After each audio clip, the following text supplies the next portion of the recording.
We're ready. Okay, it is Monday, July 7th, 6:45 PM at the City Hall second floor conference room. We'll call to order the City of Brainerd Personnel and Finance Committee, and we'll start with introductions. Kelly Bevins, City Council, Ward 2. Sean Strong, Technology Director. Nick Broyle, City Administrator. Connie Hillman, Finance Director. Tim Tim Spire, Brainerd Dispatch. Chris Schubert, HR Director. and Gabe Johnson, Chair of the committee. We have 6 items and 45 minutes to take care of them.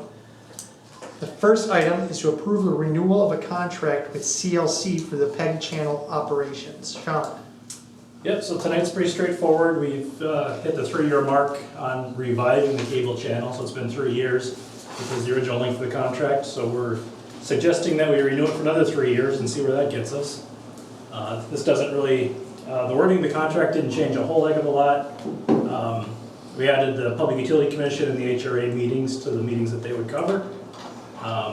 We removed the Cable Advisory Committee wording in there, and we added a $150 deduction for meetings that they're not able to staff, meaning city staff would have to staff them, which is just a way of foreseeing that there will be days that he's either sick or on vacation or whatever, and we have to cover instead of this past year where we had to like reverse engineer all the fees to try to figure out what to bill them for not covering meetings. But other than that, it's just another 3 years of the same. So the recommended action is? Oh, sorry. Recommended action is to approve the 3-year contract. Move to Renewal approve. CLC. I'll second. Any questions, Kelly? None. All in favor, say aye. Aye. Opposed, same sign. That motion carries. Next up is to consider a request from the Employee Wellness Committee. Well, Sean, is Sean going to be upstairs, or are you handling that both times? So I guess he won't need to be upstairs. We'll just handle it. And there are no samples. that's Yeah, right. that's why we want him here. When the senior center comes to do their presentation, they bring donuts. Sorry, yes. The Employee Wellness Committee is requesting the city operations close for 2 hours from 11:30 to 1:30 on October 2nd to conduct our annual employee appreciation event at the Public Works building.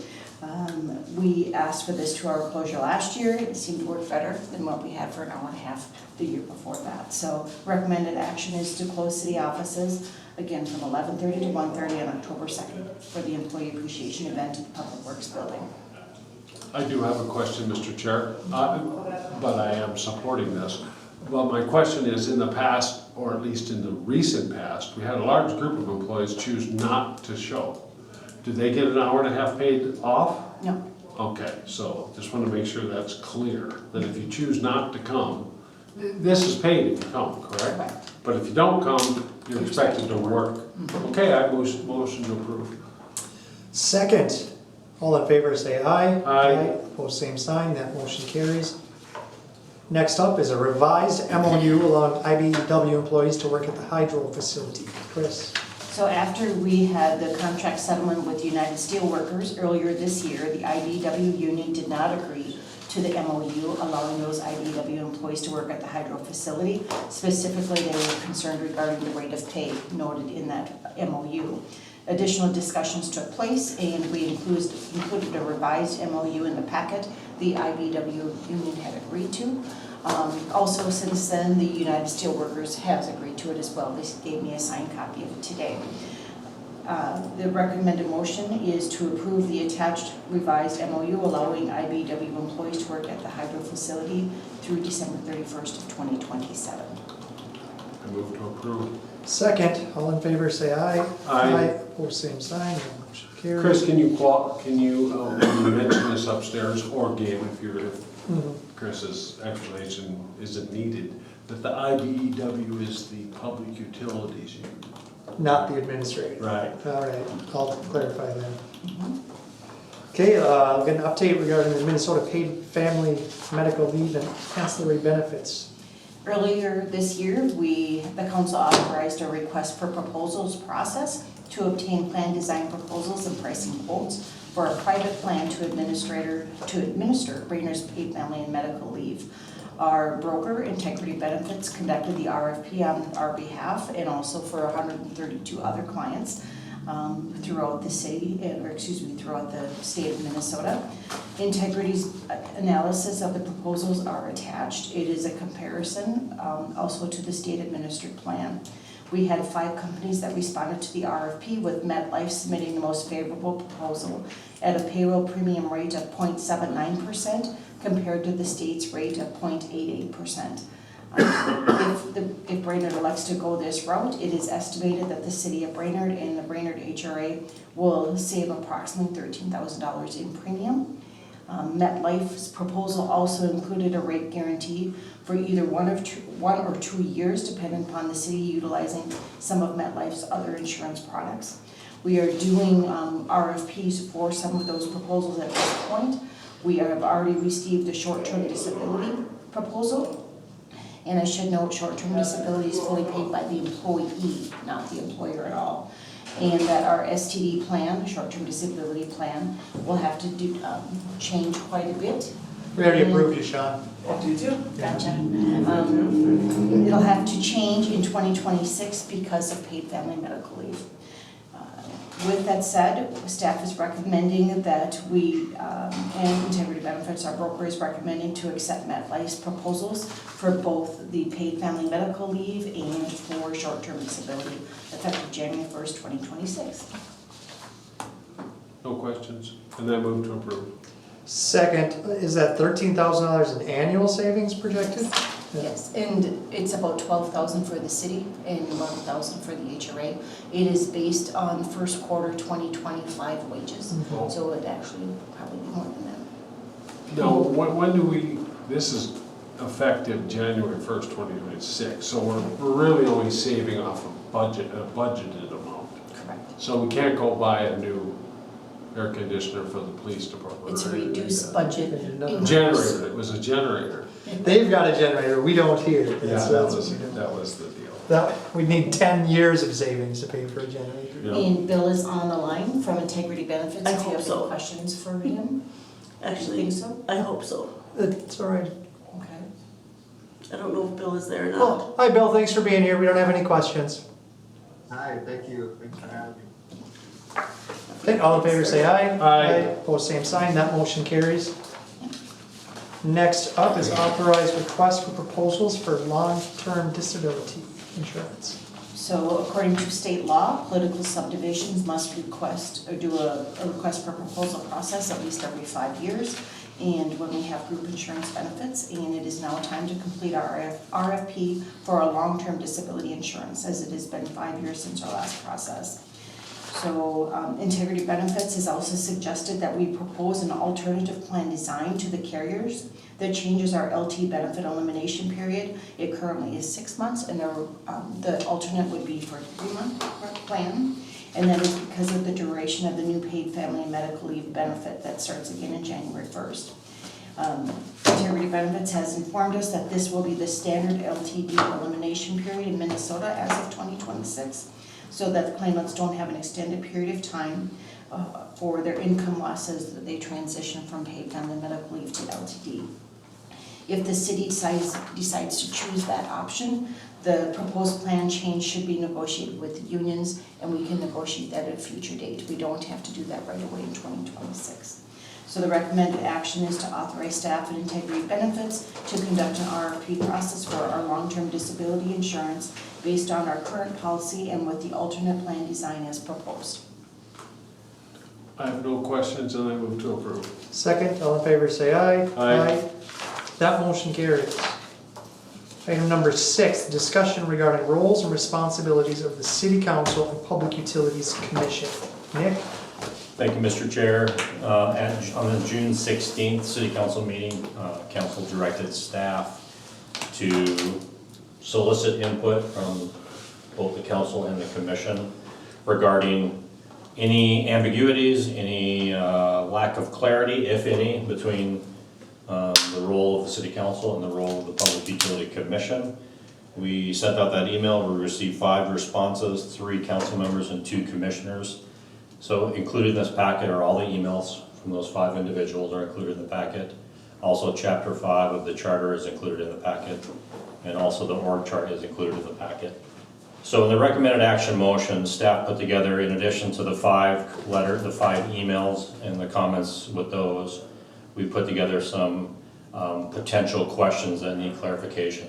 So this is really, I have presenters as myself and Chris Schubert. I expect this will largely be a council-driven conversation, but we will certainly answer questions, whatever you guys have. What staff is looking for out of this is if council has any direction for staff regarding any of the 5 comments from the emails, any of our questions and the recommendations and actions and motions, to provide that to staff, and it might be where council provides no recommendation to staff and just maintain the status quo. But this is just a time for discussion and to give staff direction if council so chooses. Okay, there were a number of items and plus some. I didn't get mine in writing. I have a couple that are not in writing, but I may add. How do you want to tackle this, Kelly? You know, I can only highlight what I said. I mean, it appears the only part of the charter that I found unclear was where the city shall employ all necessary help to the commission, and that seemed a little subjective or open-ended. So if the commission decides that they need $1,000 each in gold bars, that seems unreasonable to me. If the or the commission decides they need 17 public utilities directors, they cannot function without that. That seems, that line seemed a little subjective. Now, has it ever been an issue in 23 years? Not to my knowledge.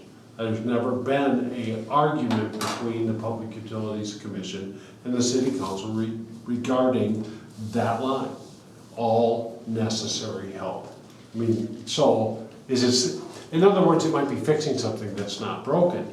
The only other thing I had on there was referring to Mr. Evans' resignation. There was an awful lot of accusations, and it seems to be a little bit unclear, to me at least, as to where the city is going with integration of further integration of any of the public utilities departments. Because it appears Mr. Evans was concerned or had concerns regarding that. And maybe if he was unclear, and it appears he was, I noted many different instances in his resignation letter, and we as a council have not done anything but to not allow staff to even speak of it. We should probably clarify where we're going with that. Are we done with integration? That would clarify things with the annex, as well as hiring a new public director. You wouldn't want to hire another public utilities director with all the, I don't know if anything in Mr. Evans' letter is factual. And it was his letter. He got to write whatever he wanted. Now, I don't know if nobody redlined it or said, yes, this did happen, this didn't happen. I talked to him about one thing, which you're aware of, but it was something that to my knowledge, was no longer an issue. And I'd be glad to speak of it. Jeff Chesak was in the room as well, as was Dolly Mack. But my point is if we're gonna move forward with hiring a public utilities director, I feel nothing in the charter is in need of immediate repair, outside of the one thing that I mentioned. So, and of course, if we're gonna hire a director, then there's a lot of stuff we should probably clarify. Something else that has come up is, there was some talk about combining, as you're well aware, our lift stations and our force mains are run by BPU. Yep. Gravity is run by the city side.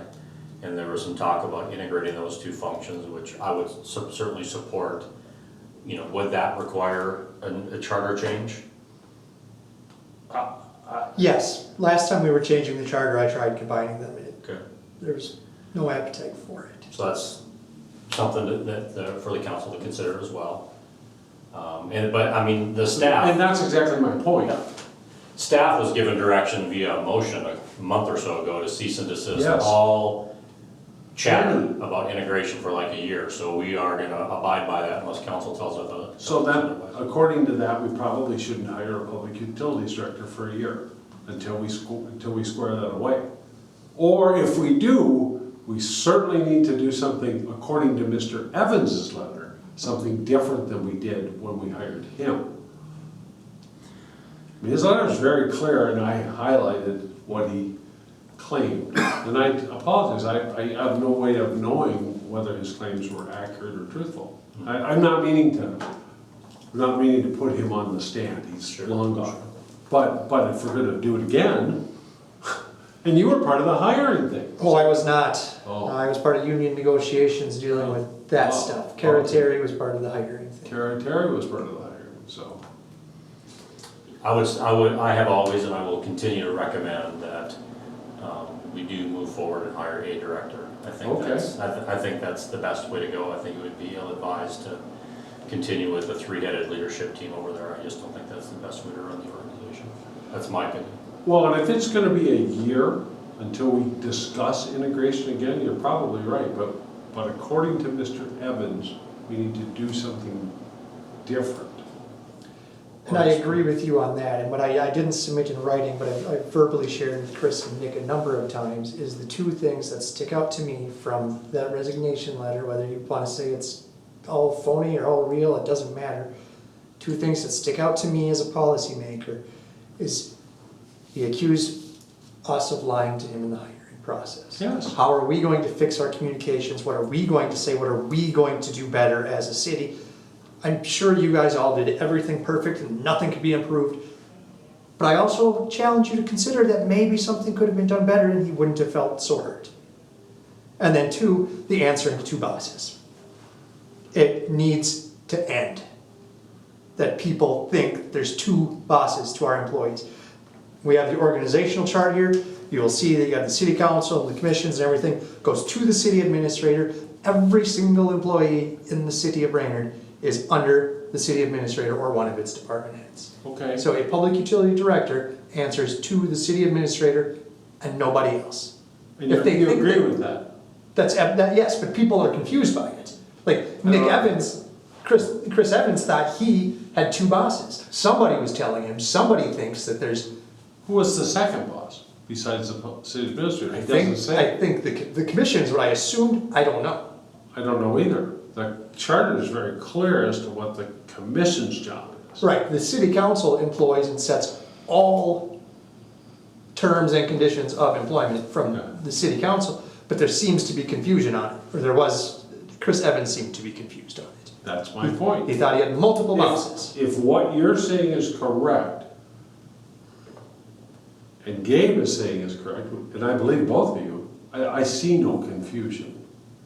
As to quote Darth Vader, there is no, what does he say? Crying in baseball? No, there is no crime. I There, think that's two different movies. So is there is no conflict. There is no conflict, yeah. something, and Chris, you can jump in if you have some things to add. This is where we want to kind of carve out most of our time to talk about this. Yeah. Does the commission, and I'm not here to advocate for one position or another, but does the commission have a role in hiring? In other words, should they approve or disapprove job descriptions? Should they approve or disapprove any hires for the director, for managers, for rank and file employees? Or do they have any personnel role to play at all in our hiring for the city? I think there is no role for the commission to play whatsoever in the personnel, except for where our personnel policy manual has stated that there would be a committee to do the interviewing process. And that brings up another question. Is that committee purely advisory? Do they have any authority? In other words, if we put together me and Chris and some representatives from the council, some representatives from the commission, and form a committee to hire a director, and that committee comes up with a recommendation, is that the recommendation? Is the recommendation ultimately lie with me and they just said our advisory? That's not, I don't think that's clear. Correct me if I'm wrong, Chris, is that clear in the employee policy manual? It says that a work group shall be formed. We added that because the commission was worried they would have no say. They didn't want authority. They wanted to be in so they could give their input.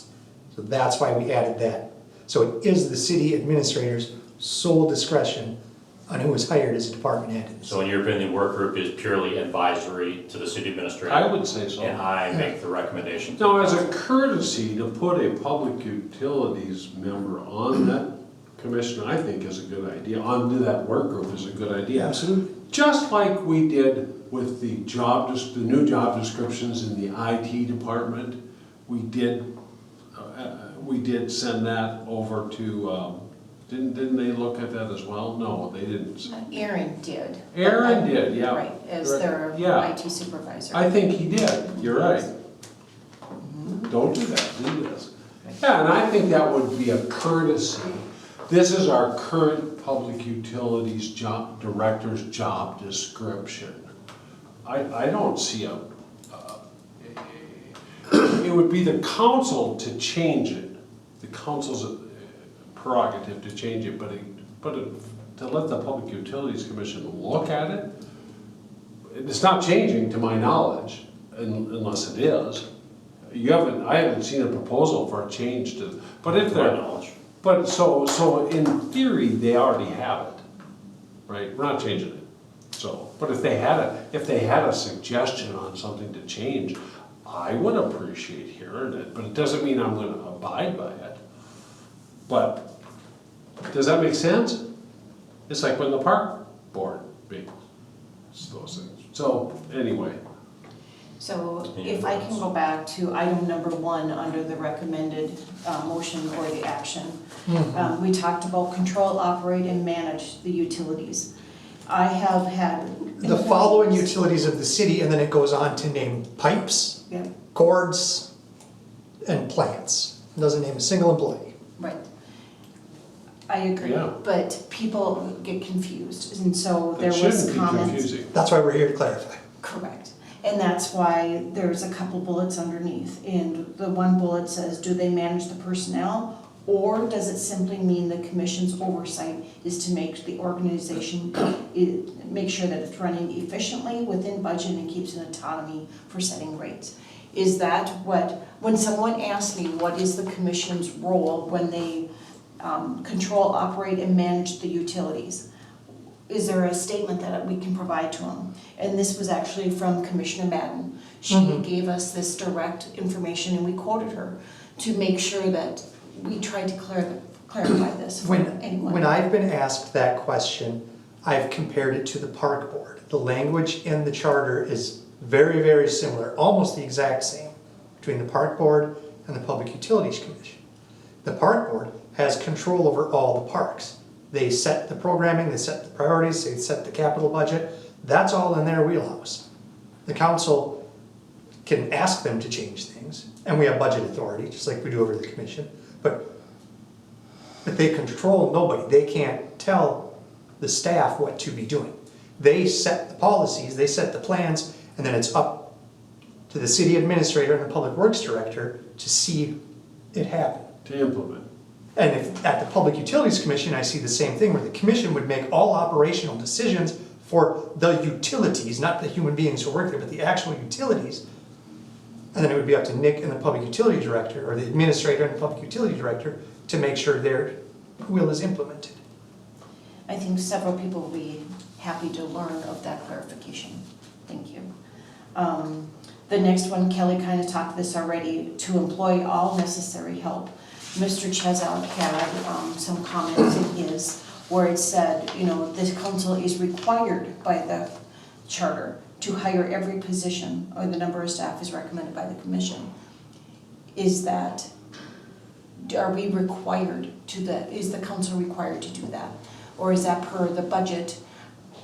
I'm just trying to understand how to respond to his question there.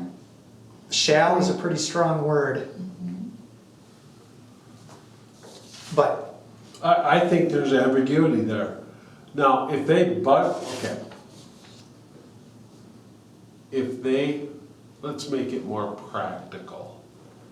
They budget for 3 linemen or 4 linemen, and we can't get applications. Is the council in violation of the charter? Because it says shall, and they've budgeted for 4, and we're not getting them 4. Are we in violation of the charter? Technically, yes, based on that. However, practically, no, because we can't get a person to, my point being, in the case of delaying the public utilities director, which the council has done, there's the charter, which by the way, a violation of the charter is, there's not consequences. So there's that. But the other point is, and I will be contrary to our city administrator, is I might suggest that the reason I supported the delay is because the council has not gone into enough detail on integration per Mr. Evans' letter. Now, if we have, if the motion out there, as you just stated it, and you stated it different than I remember, it was 1 year, we can't even discuss it. So that being, staff can't discuss it, but the council could. So that being said, to me, that leaves open-endedness as to what we're doing with integration. And I think, according to Mr. Evans, that creates uncertainty, at least in the hiring process. I would want, if I was an employee, if I was an applicant for that job, and I read Mr. Evans' letter, I'd have some serious questions as to the direction the city's going with their public utilities. I'm just telling you that. Now, that might be too much detail for an applicant, but it seems that the city of Brainerd is on everybody's radar when it comes to hiring directors. So I just think it's, I believe you had advance warning or notice of this, that we go through some city administrators. I don't know that that's always a bad thing, but. Well, I think this is just kind of a thought.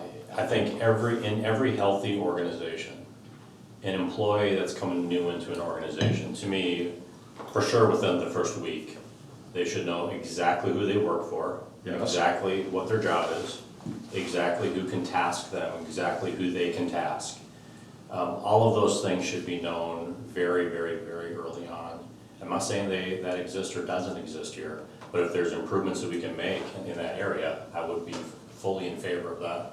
I think all employees perform better with certainty and predictability and understanding what the rules of engagement are, what they can and can't do, where the lines are. And I just think people perform better in that environment. Do we have a problem? I don't know. The council can decide that. But I don't know that we do either, actually. I only know what Mr. Evans wrote. You know, and so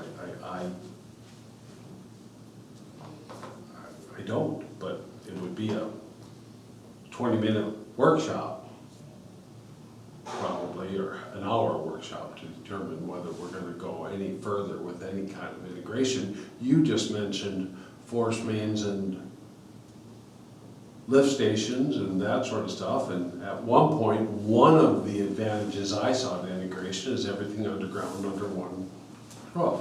That seemed to make sense to me. But if we're not gonna integrate anything, then that's not gonna happen. Of course, it could go the other way, right? We could take all of the gravity stuff and move it out to public utilities. That was something Mr. Chesak just mentioned. And we'll have to explore if there's any implications with the bargaining units, and our attorneys are looking into that. If we do make some of these changes, particularly with the waste, with the sewer, we'll have to just see what the implications are with the bargaining units. Yeah, we know there is one with IBEW, because they don't want anybody else working their union's positions. I think it's right, isn't that, did I state that correctly? Well, that's union philosophy in general. Unions have a problem Yeah. with Right, they union want work to being protect done their by. Yeah. union shops, Yeah. yes. Okay. I mean, I don't mean to beat a dead horse, I'm just saying if I was gonna hire somebody, I would want to know a little bit more about where we're going with some of that stuff. And I'm not necessarily advocating one way or the other, but part of what creates confusion, and you've used that term 3 or 4 times, is discussing this stuff and never answering it. I think we should answer it. I think Gabe's response to that part of the charter was spot on. Answered the question. Should be a period, and it should be now it's my opinion, it should be a unanimous vote of the council. I mean, it makes sense with what the charter says. There's nothing wrong with coming up with answers to other questions. So, And that was only the first one. I understand. Now the second one is shall employ.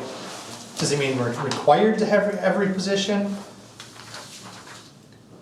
You know, Kelly brings up a good point. If they want, I don't think they would ever ask for something so ridiculous. But just hypothetically, if they ask for a ridiculous number of employees in one function that is clearly not needed, are we still required to do that because the charter says shall? There's lots of reasons why we could fill a position. I think we had a really tough time when we took applications for an interim public utilities director just recently, which is why we didn't hire one. Well, I think there's two issues here. There's one, does the market support it? We might want to hire a widget maker, and we just can't find a widget maker to save our lives. There's nobody out there.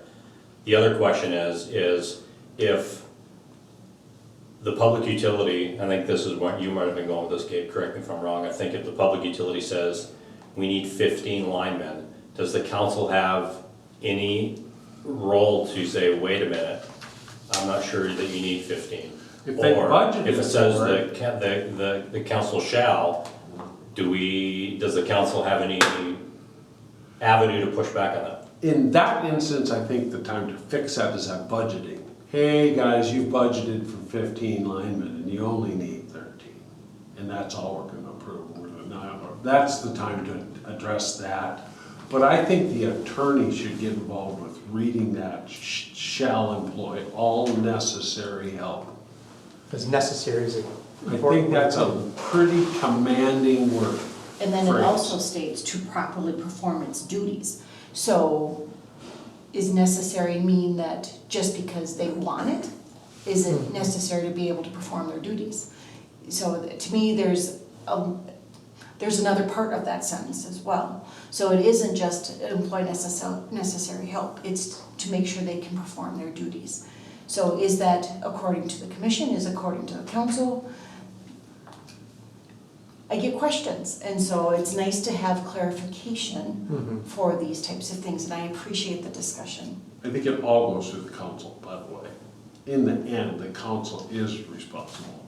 So theoretically, the utilities has control over the operations. But regarding that part, regarding the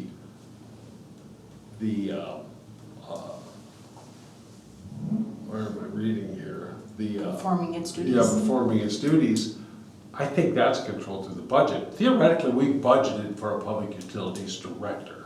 So theoretically, outside of the fact that we have the questions that I brought up and others as to whether, and we have a past employee that said we did not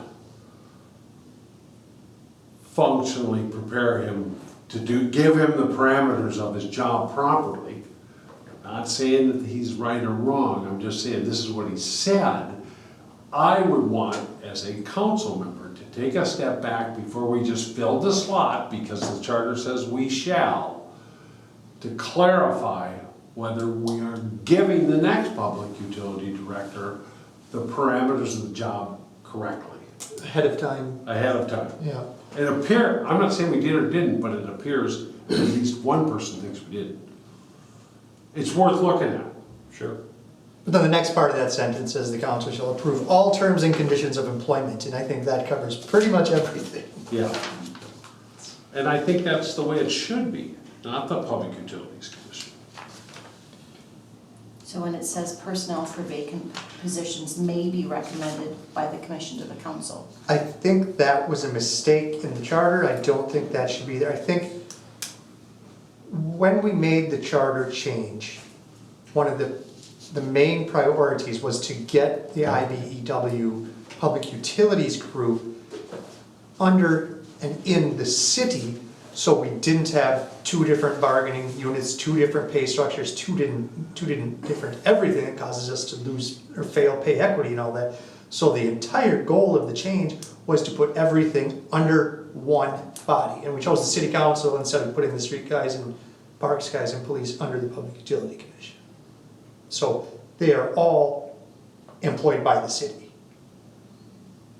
So I don't think may recommend is, I can see where that could add confusion, because I don't think any commissioner of any commission in the city of Brainerd should be pouring through people's resumes and digging through people's employee policy manual files or doing investigations into our employees. That just seems setting us up for a lawsuit. That should be a total city council jurisdiction.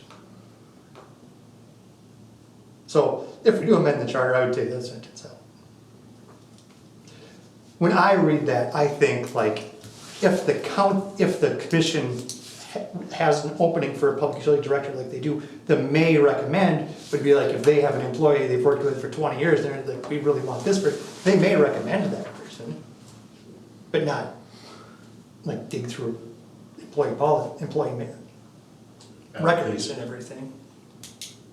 Any private data should remain private to all of our commissioners.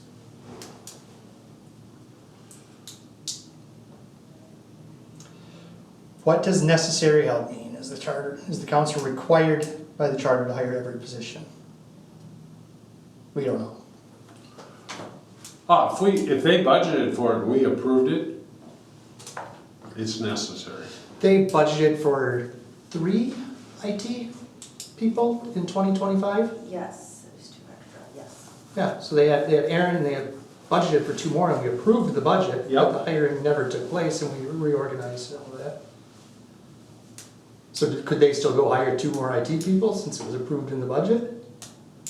Who's paying for the 2 that we did hire? It's a split. Based on time. So no, they got their 2. Yeah. But that goes back to all my other questions regarding integration. I mean, theoretically, there is no split. It's all one group. If you argue in favor of integration. If you continue to look at separate entities, then it's a split. See, and I would look at it from a accounting perspective, It's a split. it's a split. Yep. Well, Because you're just trying to apportion expenses. people get too worked up in the nerdery of accounting that it's easy to make a debit and a credit for Danny and Connie. We shouldn't get all worked up on Yeah. any of that. The accountants can figure it out. They know what they're doing. I realize we're running short on time. We are, and I don't know if we're gonna solve this tonight, if we need a workshop, because I mean, Kelly and I aren't half done and we've been talking for a half hour. We've got, well, luckily only 4 other council members up I was there gonna say, tonight instead of there's 6. 2 people gone tonight. Might be an easy night. But yeah, the last couple, we've talked a little bit about them, is are we gonna hire a public utilities director? If so, when? The last one is integration of the lift stations, forest and the gravities into one organization. And then just kind of the last one was anything else that you guys would like to see from staff? Well, I think those last 2 go hand in hand with preparing the new public utilities director to have the information necessary at hiring to succeed. If I was the incoming public utilities director, I would want crystal clear expectations on where my authority begins, where it ends, Yep. who can task me, who I can task. That's an expectation that every employee should have in any organization. Otherwise, we're setting them up for failure, in my opinion. It appears from the letter that Mr. Evans might agree with you. Welcome back from Florida. Congratulations, you 2. Yes. Thank you.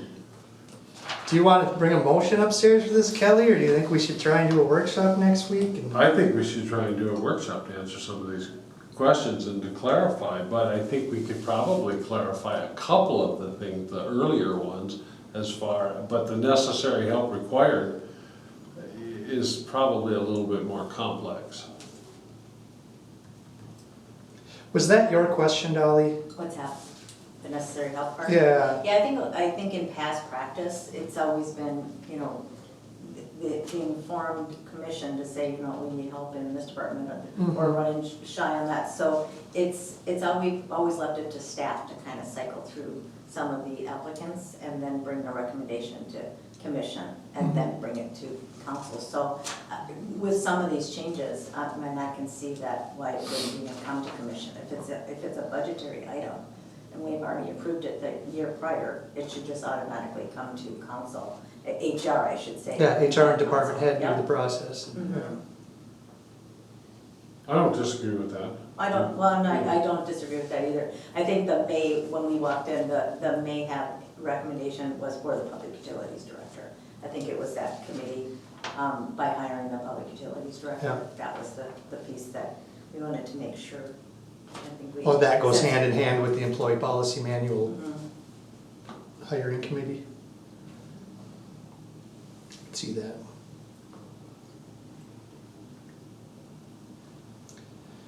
Well, we've got 2 minutes here, Kelly. You have a motion? On this, I just suggest you bring an FYI with no motion to the committee and but I would recommend a motion of a workshop Okay, with public utilities. we'll get people's availabilities upstairs and make Yeah. that motion then. I am not available next week. I don't know if you need me there or not, but I will be out of town from the 15th through the 20th. We'll just come with. Yeah, where you headed? Yeah, we'll take care of it. You got another grandbaby or something? No, not quite. They're going through Alaska. Fun. I did that. So you can make I the meeting just off did that. Monday, July 28th. Okay, so with no recommendation other than recap of our discussion and set a meeting, Workshop. workshop meeting, with that, we're adjourned.